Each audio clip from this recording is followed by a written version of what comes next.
I hope you are doing well.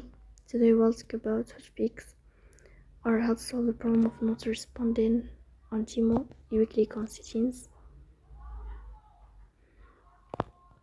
Here we click on apps, default apps, app settings.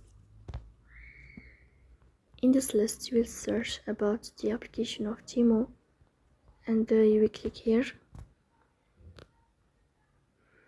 Then we click on first stop and you will click OK. Here you will enter to storage. Then we click on clear cache.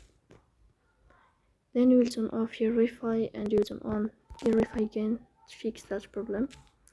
If it's not working with you, then you will go to Play Store. You will search about the application of Temu